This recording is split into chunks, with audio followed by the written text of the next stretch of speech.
Өнөөдөр хүүхдүүдийг цахим орчинд гүтгэх садар самуун дуруудах доромжлох хандлага өдрөөс өдөрт нэмэгдсээр байгаа юм. За иймд хүүхдүүдэд энэ төрлийн цахим халдлагаас хамгаалах зорилгоор иргэний нийгмийн байгууллагуудын төлөөлөл өнөөдөр уриалга гаргаж байна. Энэхүү уриалга төр засгийн тэргүүнүүдэд хүргүүлж байгаагаа илэрхийллээ. Гар утасны дугаарыг одоо орж иж ордог юм уу? Эсвэл одоо тэр ээж аавах нь регистрийн дугаараар ордог ч юм. Ямар ч байсан бүртгэлтэй хаягнуудыг байхгүй бол энэ бүртгэлгүй хаягнуудаас чинь гол тэр цахим халдлага яваад байгаа юм. Тэрнэш өөрийн одоо яг нэрээ тавьсан одоо өөрийнхөө юм хүмүүс бол гайгүй харьцангуй гэтэл тэр хүүхдүүд рүү халдаад байгаа хэсэг чинь яг тэр хуурамч хаягнууд хуурамч одоо аккаунтуудаас гараад байгаа. Тэгээ сая энэ бас судалгаан дээр байна л да. Ерөөсөө энэ хэргийн 37% нь бол дандаа хуурамч хаягнаас хүмүүсийг одоо хүүхдээ гүтгэнд оромжсон ийм асуудал.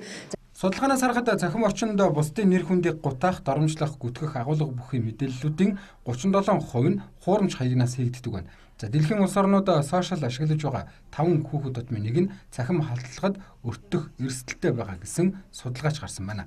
Иймээс манай улс ч мөн энэ чиглэлээр хүүхдүүдэд хамгаалах шаардлагатай байна.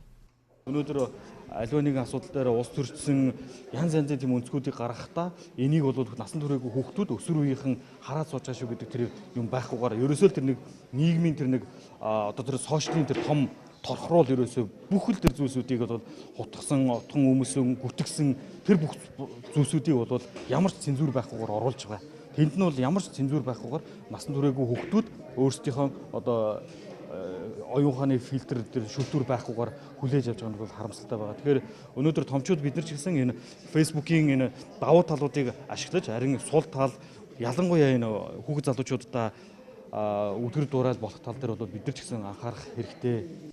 Цахим сүлжээг төрийн зохицуулалтаар хянах боломжтой гэж иргэн нийгмийн байгууллагууд үзэж байна. Тухайлбал Герман улс энэ төрлийн хуультай хэрвээ хэн нэгнийг гүтгсэн бол тухайн мэдээллийг 24 цагийн дотор устгах ёстой байдаг гэнэ.